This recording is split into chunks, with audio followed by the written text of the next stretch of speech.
This podcast contains graphic descriptions of death and decay. Please listen with care.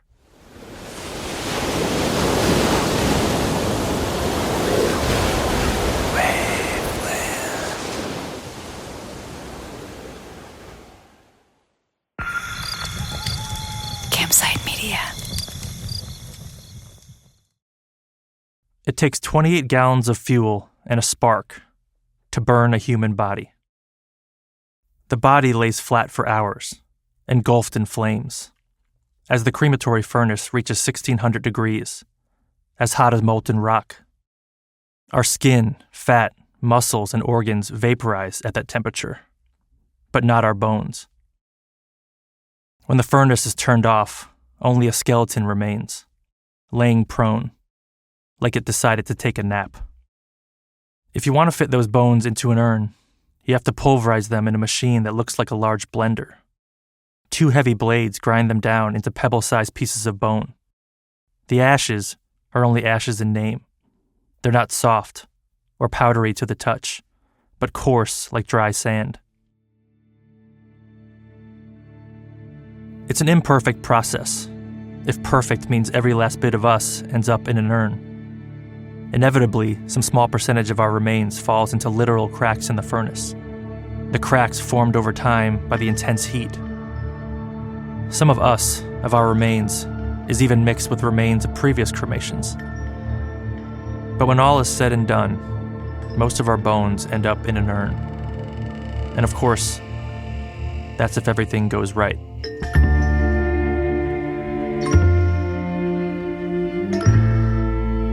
From Waveland and Campsite Media, this is Noble. I'm Sean Raviv. Episode 1, The Gas Man.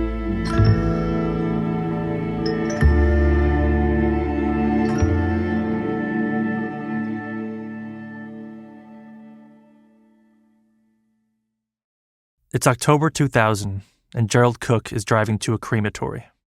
He's in the foothills of the Appalachian Mountains, where he grew up. Like his parents, and their parents. Like a lot of people from rural northwest Georgia, his family goes back generations in the area. Gerald knows it as a place where if one person does something, somebody else knows about it.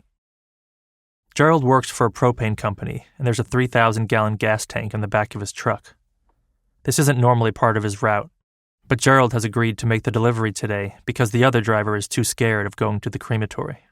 He just said it made him feel creepy. But he never gave anybody any details. Did he see what I seen? I have no idea. The crematory is on a 16-acre property in Noble, Georgia. Noble is a quiet place, not even a real town. No school, no mayor. Maybe 300 people live there. It's just a few dozen one-story houses on sprawling tracts of land. Some small farms, man-made fishing ponds. The remnants of a shuttered hotel. The crematory property used to be the most bustling in all of Noble, but now it's a quieter place, and strangers are not welcome. But Gerald is there on business. He's driving to the crematory to refill a propane tank that's used to power the furnace, where the bodies are burned. He turns past an engraved headstone that says Tri-State Crematory. He takes the truck down a long driveway, past a stone-trim ranch-style house. Gerald comes to a dead end at a cul-de-sac. In front of him are a couple storage buildings and a smaller brown building that houses the crematory. It seemed like it was a block building, very ragged. It was not maintained at all.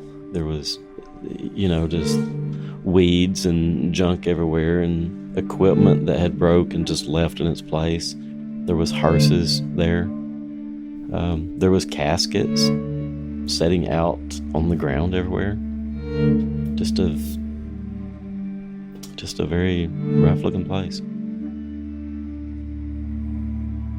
Gerald gets out of his truck, leaving the big diesel engine running, and gets to work. It's normal for Gerald to not bother customers when he makes deliveries.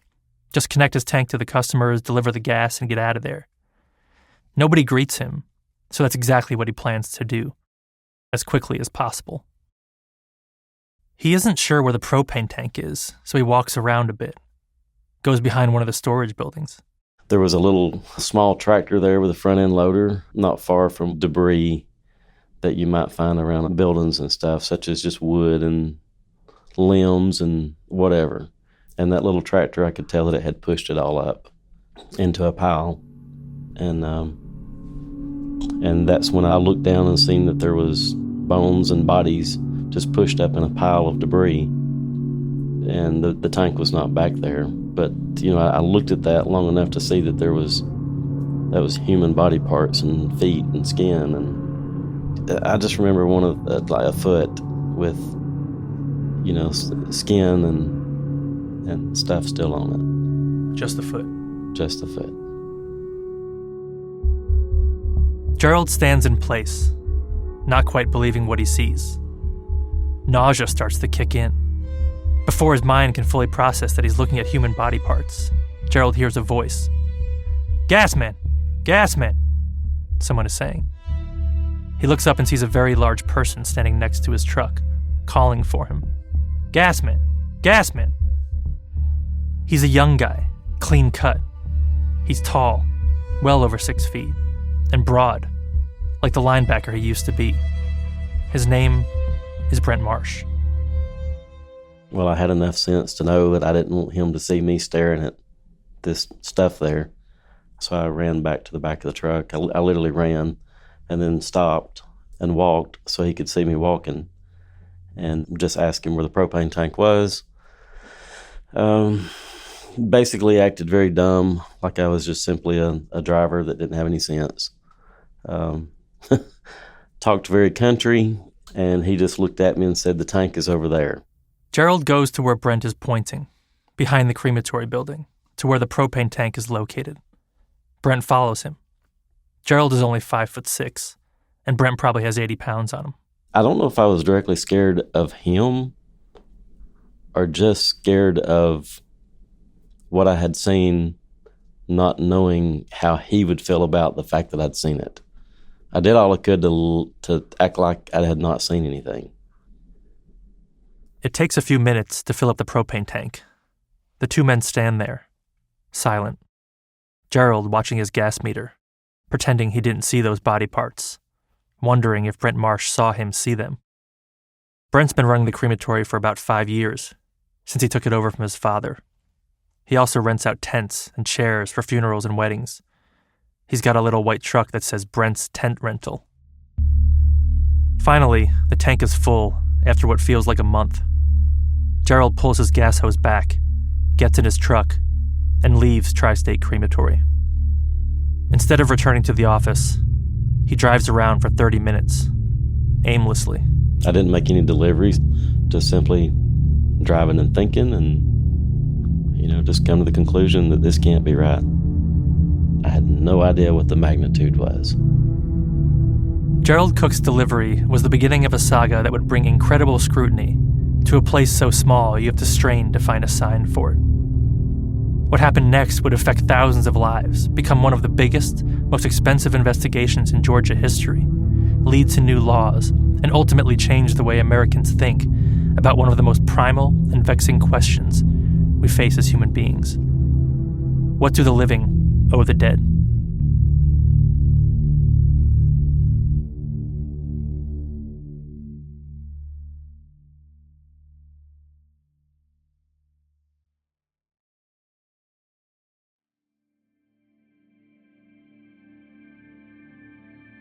When I die, I'd like to be cremated, and the ashes placed in a stream somewhere pretty by a person who loves me.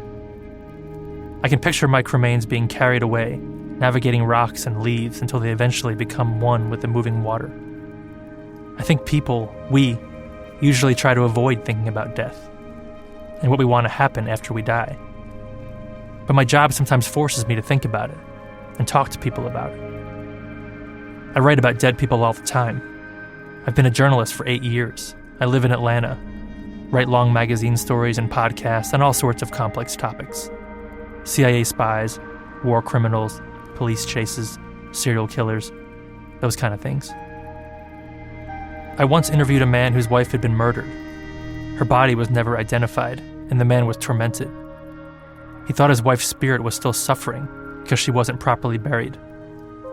I didn't know if I agreed with his theory, but I never doubted that his suffering over her was very real.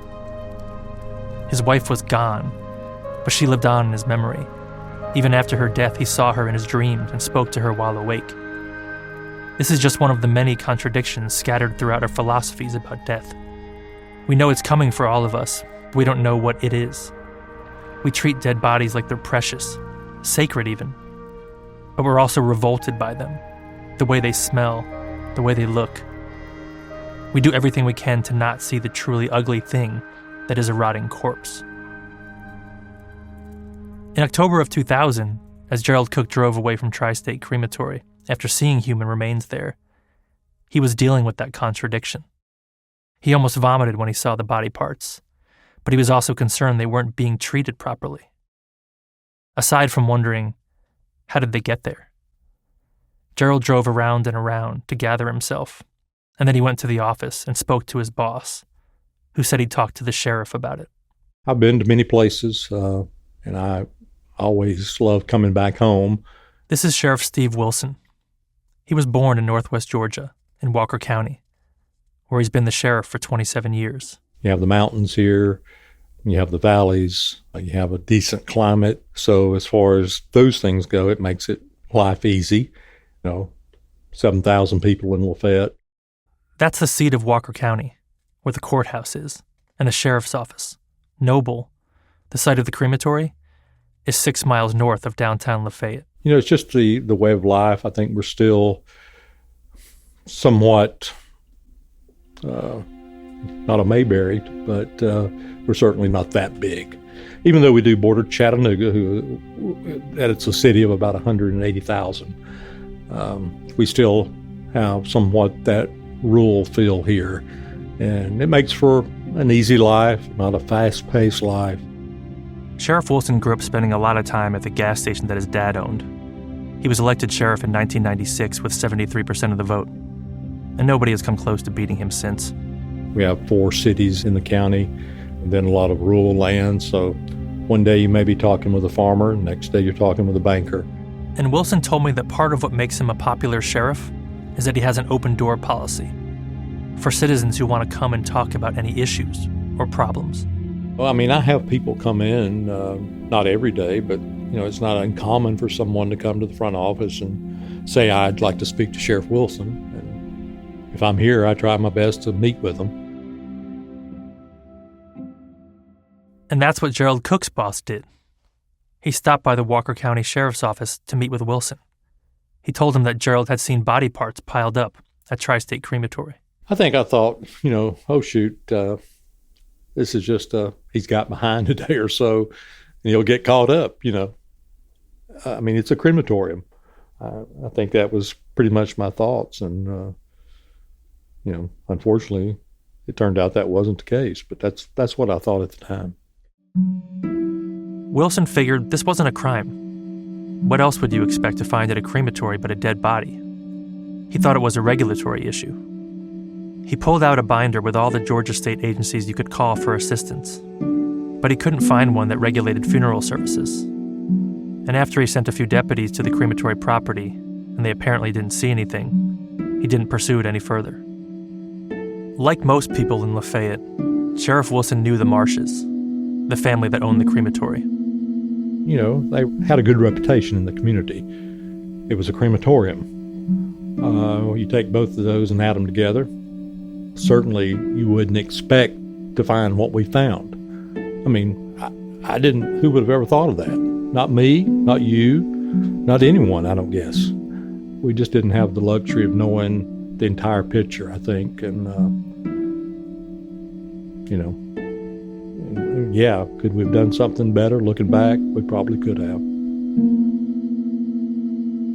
Sheriff Wilson knew of Brent Marsh, the man who called for Gerald at the crematory after he found the human body parts. He'd been a football player at Lafayette High, and then at UT Chattanooga. He was a deacon in training at his church. Brent's father, Ray Marsh, was a well-known businessman. The Marsh family was black and had been in the area since slavery times. And Sheriff Wilson certainly knew Brent Marsh's mother, but that wasn't particular to him, because everyone in the area knew Clara Marsh, one of the most prominent citizens of Walker County. Ray and Clara lived just a couple hundred feet from the crematory, where Gerald had seen the body parts. I've looked back on it a million times and said, could we have stopped it sooner? If we'd have done this, if we'd done A, B, C, or D, and we probably could have, but, we didn't. I knew it was there, but I'd never been down to the crematorium. I didn't know what a crematorium looked like. It was just one of those things that people in this community, we knew it was there, but nobody ever asked any questions. I never met anyone that said they had been to it. But Gerald Cook had been there in October 2000. He'd seen body parts that didn't seem to be where they should be, even at a crematory run by a family with a stellar reputation. Gerald told his boss, and his boss told Sheriff Wilson personally. But nothing really came of it. And then, a year after his trip to the crematory, Gerald Cook had to go back.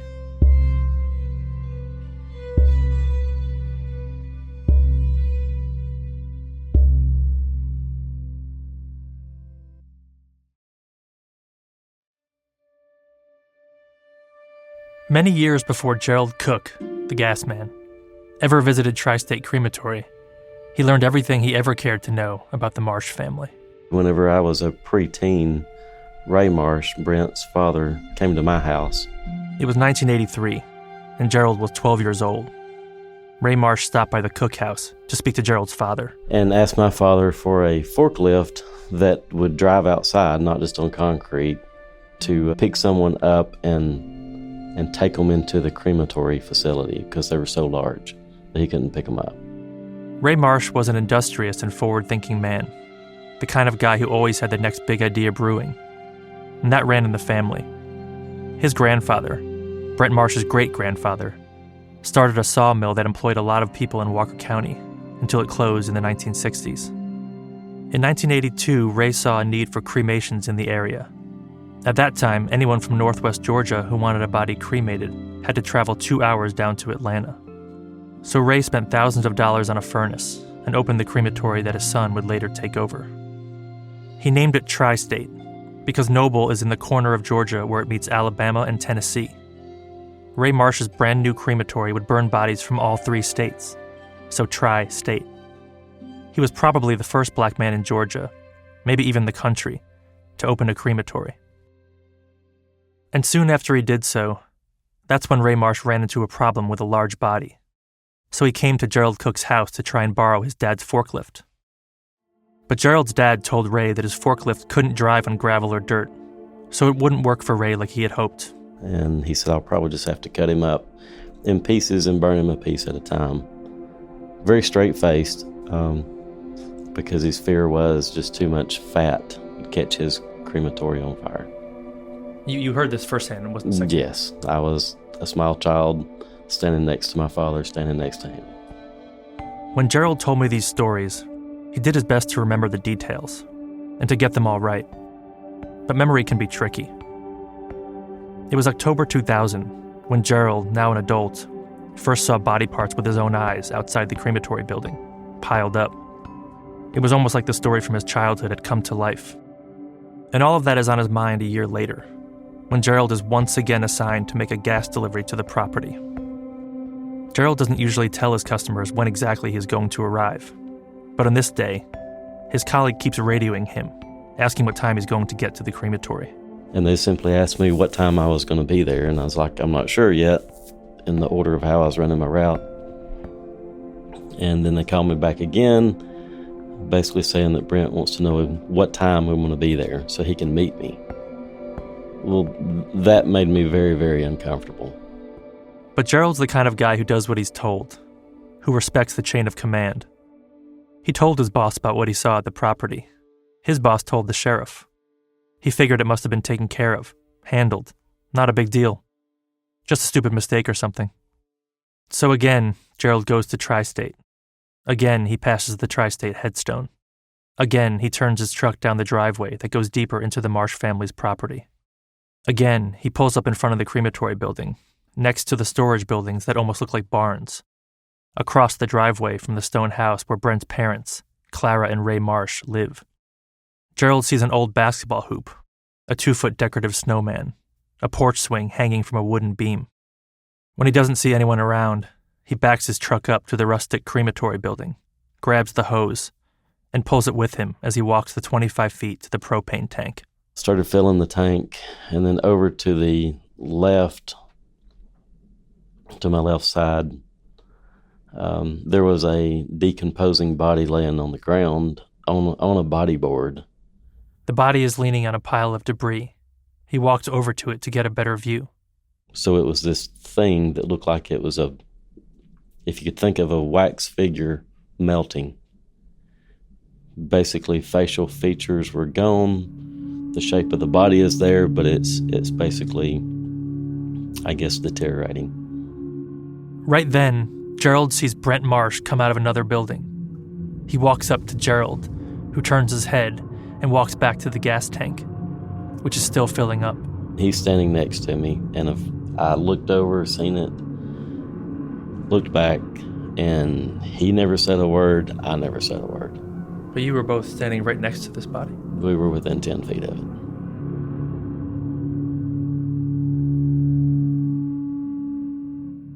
Gerald keeps his eyes on the gauge. He tries to ignore what he saw and just appear normal to Brent, like it's just two guys shooting the shit. But then Gerald looks up again, and he sees a large blue tarp stretched out in the ground in a wooded area. Gerald quickly looks back down at the gas tank. And that's when Brent proceeded to tell me. He basically stuttered at that point and said, we're having septic problems out there and we've got it all dug up. Well, I've had construction equipment and knew that when you dig up for a septic tank, you usually have dirt piles everywhere. There was no dirt at all. It was simply a blue tarp stretched out. Gerald suddenly has a premonition. All he can think is, he's probably looking at a mass grave. When he's done transferring the gas, Gerald gets out of there, making sure not to look back at where he'd seen the body. He goes to see his boss again and tells him, look, I don't get paid enough for this. He can't shake the idea that something is just wrong at the Marsh property. But if that's the case, he doesn't understand why the police haven't done anything about it. I was never a person in this community that was a cry wolf. Or you can't trust that guy or believe that guy. I've always been very honest. And some of the stuff, when you tell me there was nothing going on, it actually attacked me personally. Like I felt very... it was confusing because, I mean, I'm pretty simple. If I say this happened, then this happened. And if you don't believe me, go look.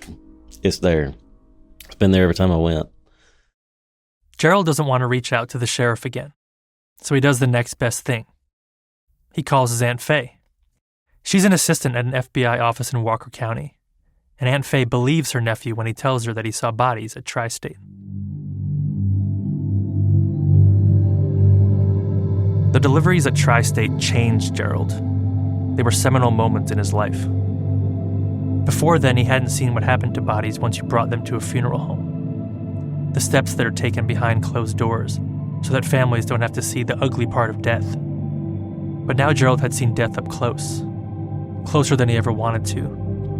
And he didn't think it was how it was supposed to be. Not this graphic. Not this in your face.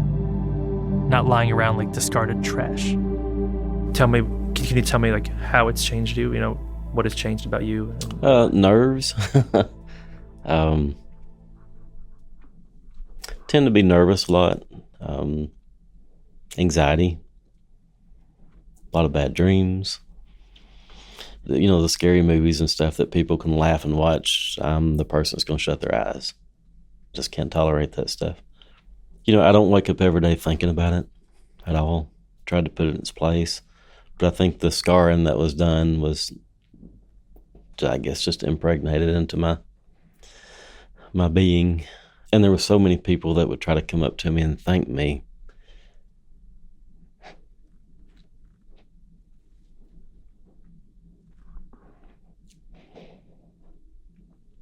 Try to thank you for something that you did, because they went through a lot of pain.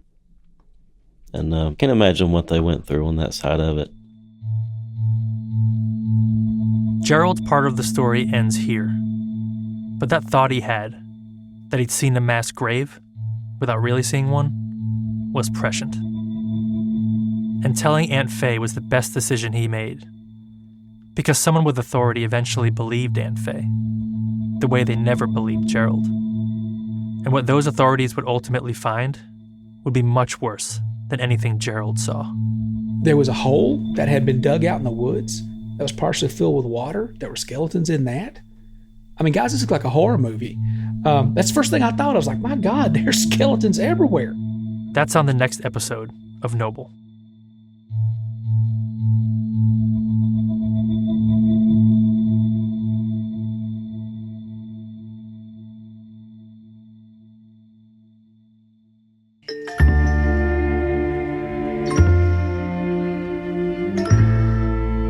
Noble is a production of Waveland and Campside Media. Noble was reported and written by Johnny Kauffman and me, Sean Raviv. Johnny Kauffman is our senior producer. Sierra Franco is our associate producer. Editing by Jason Hoke, Johnny Kauffman, and Matt Scherer. Fact-checking by Kaylin Lynch. Sound design, mixing, scoring, and original music by Garrett Tiedemann. Our theme music is La Lucha es una sola by the band Esmerine. Campside Media's operations team is Doug Slaywin, David Eichler, Ashley Warren, Destiny Dingle, and Sabina Mara. Jason Hoke is the executive producer at Waveland. The executive producers at Campside Media are Josh Dean, Vanessa Gregoriadis, Adam Hoff, and Matt Scherer.